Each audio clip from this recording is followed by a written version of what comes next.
En la hora de la verdad, a través de Radio Red de RCN, llega el editorial de Fernando Londoño.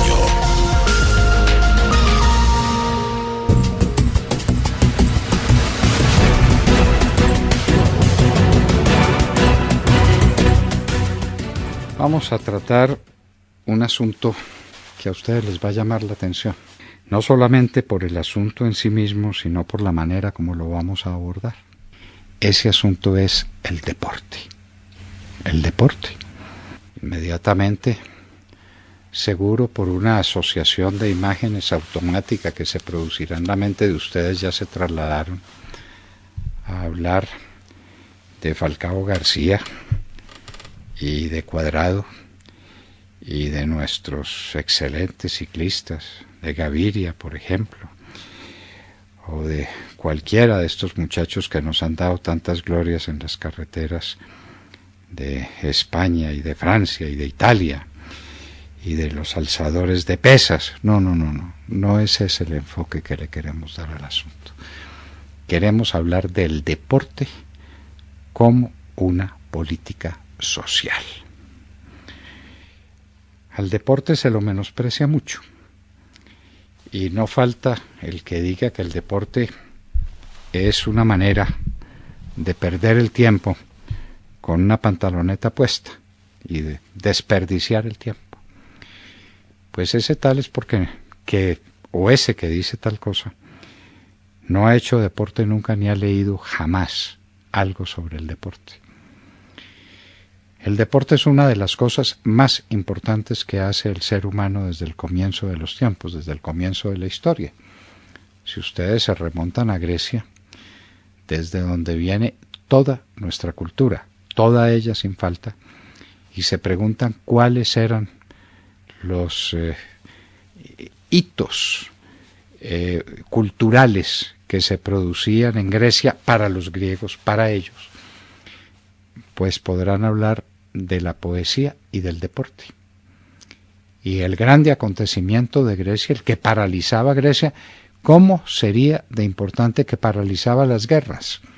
Estaban en guerra entre las ciudades griegas, que era una cosa pues frecuentísima, pero llegaba el tiempo de las Olimpiadas. Había que hacer la paz y darle espacio al deporte, darle espacio a la competencia. Las cosas se echaron a rodar. Y en el mundo moderno, el deporte es una manifestación clarísima del poder de una sociedad, de su organización, de su estructura. Y por eso los Juegos Olímpicos, los campeonatos mundiales de fútbol o de cualquier cosa, los grandes campeonatos de tenis, los grandes campeonatos de golf, son los acontecimientos más importantes en la historia normal y común de los pueblos. Cuando llega el Campeonato Mundial de Fútbol, el mundo se paraliza. Ahí no hay que hablar de nada más, sino hoy tenemos que recordar aquel día de diciembre, tal vez fue el 1 de diciembre, si nuestra memoria no me falla, cuando se hicieron los sorteos para el próximo Campeonato Mundial de Fútbol en Rusia. Se paralizó el mundo. ¿Quién fue el primero que salió allá a hablar pues de cómo se iban a sacar las balotas? Putin. Y el mundo pendiente del sorteo. No estamos hablando sino del sorteo. Y el sorteo congrega de esta manera la opinión pública universal. Y si le apuramos un poco, vamos descubriendo en todas las manifestaciones deportivas una significación inmensa. Ese gran país que es los Estados Unidos empieza por formar unas disciplinas deportivas enormes en el deporte universitario. El deporte universitario es casi religión en los Estados Unidos. Y el muchacho que sale de una universidad en los Estados Unidos puede que no vuelva a ver a uno solo de sus profesores y puede que no regrese jamás al aula de clase, pero seguirá a su equipo de fútbol o a su equipo de basquetbol o a su equipo, al equipo que sea, el de béisbol, lo seguirá la vida entera. Y pues los grandes jugadores de basquetbol o de tenis o los grandes jugadores de fútbol americano ganan unas fortunas tan gigantescas que uno se queda sorprendido. Claro, ¿eso a qué se debe? A que el deporte es lo más visto por televisión, que el deporte es seguido con pasión por la gente. ¿Y por qué? Se pregunta uno. ¿Por qué? Profundicemos un poco en el deporte y veamos una cosa muy interesante. El deporte se hace sin necesidad, sin apremio. El que está jugando fútbol no está produciendo una cosa que se necesite para comer, ¿no? Se está divirtiendo en un campo muy lindo, sobre una grama muy linda. El deporte, de cierta manera, es un hecho, es un acontecimiento superfluo. El deporte no se hace por una necesidad imperiosa de supervivencia. Ningún deporte lo es. Pero, decía algún gran pensador, que todas las cosas que valen la pena en el mundo se han hecho con espíritu deportivo. Eso significa que se han hecho sin necesidad inmediata, pero con lo que el deporte demanda. ¿Qué demanda el deporte? Una tenacidad a toda prueba. Una persistencia, porque la tenacidad y persistencia no son totalmente equivalentes, sin vacilaciones. Un espíritu de superación permanente. El deportista siempre quiere jugar un poco mejor de lo que ha jugado el día anterior. Siempre. El espíritu de superación. Cuando se trata de deportes colectivos, eso desarrolla unos niveles de comprensión, de entendimiento, de amistad, inclusive entre los rivales. Las contradicciones a puñal que hay en nuestras canchas, eso no es deporte, eso es perversión del espíritu deportivo. En alguna ocasión en Inglaterra quisieron montar el sistema de la violencia, los famosos hooligans, y la señora Margaret Thatcher los puso en orden. Y hoy la gente va a presenciar los espectáculos deportivos con una tranquilidad absoluta, en una paz inmensa, porque el deporte es todo eso. Pero practicarlo demanda de horas y de horas de esfuerzo, de dedicación. No se llega a ser un tenista sin haber disparado miles y miles de bolas contra un muro que las recibe y las devuelve. Y entonces hay que dar el golpe de drive y el golpe de revés, y hay que aprender esta y otro, el saque, y dele, y dele, y dele, y el deportista lo hace con un gusto inmenso. El deporte absorbe la capacidad superflua, la energía superflua que tiene el ser humano, especialmente en la época del desarrollo, en los niños, en los adolescentes y en los jóvenes. Por eso, señores, es tan importante el deporte. Y que haya campos de deporte en todas partes. Un colegio sin campos de deporte, sin instructores deportivos, pues es la negación del colegio.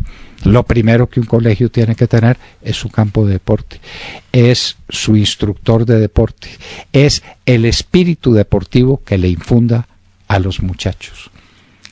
Y por eso queríamos hablarles de deporte, para ver con ustedes lo postergado que está.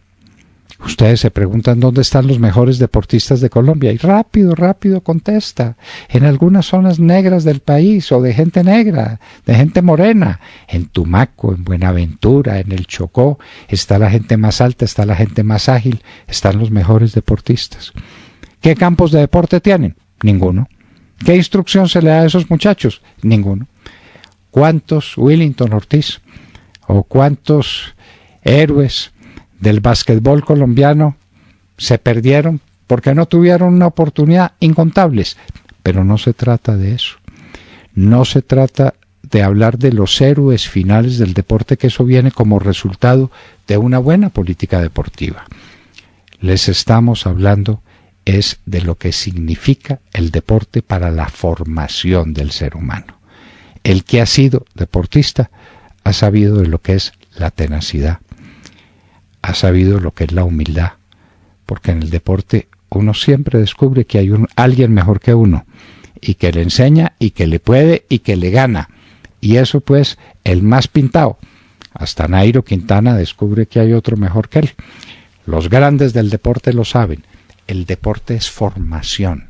Mens sana, in corpore sano. Porque además, el buen deportista está sano. El buen deportista tiene un cuerpo elástico, atlético, dispuesto para las grandes hazañas. El que no lo es se va encogiendo y se va disminuyendo y se va volviendo una pobre persona. Por eso hoy se practica deporte y se hace gimnasia y se hacen pilates y se hace toda clase de cosas para que la gente esté bien, es decir, para que la gente viva en espíritu deportivo. Tenemos el deporte como política social.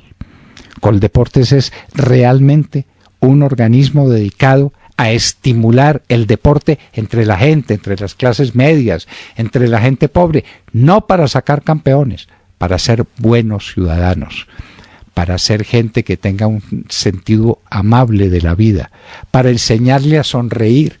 Uno haciendo deporte sonríe, inclusive cuando le va mal. Cuando uno pega un mal golpe de golf, quiere romper el palo, después se ríe de uno mismo. El deporte enseña, el deporte hace gente mejor, el deporte cultiva las relaciones entre la gente. El deporte es lo primero que debe haber en una sociedad. ¿Lo entendemos? Por supuesto que no. Pedirle a Juan Manuel Santos que entienda eso, pues es un imposible. Y por eso lo primero que hizo fue recortar el presupuesto de Coldeportes, porque no entiende el tema, porque no sabe de qué se trata, porque él no es un deportista, no se trata de que porque está enfermo no practica deporte, no. El sentido de la vida, el espíritu con que acomete las dificultades de la vida no son las de un deportista. El origen deportivo del Estado. Les recomendamos ese ensayo de José Ortega y Gasset para que empezamos a acercarnos al mundo fabuloso y fantástico del deporte, que tiene que convertirse algún día no en una fábrica de campeones, sino mucho más que eso, en una fábrica de buenos ciudadanos, de gente alegre, de gente bien dispuesta. No debiera haber nada más importante entre las políticas sociales que una buena política deportiva. Aunque parezca mentira, así lo es.